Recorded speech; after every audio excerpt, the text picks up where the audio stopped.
Lesson number 7. Whatever begins with anger ends in shame.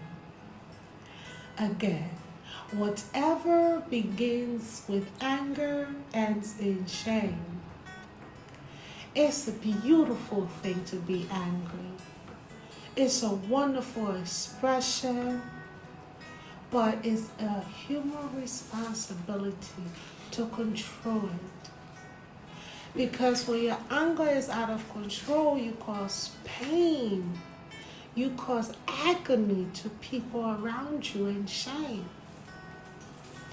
God gave us the authority over our anger to be able to control it. I find joy knowing that I can control my anger. I'm your girl, the Afro Renaissance Queen, and we'll be back with more life lessons. Don't screw it up. Enjoy it.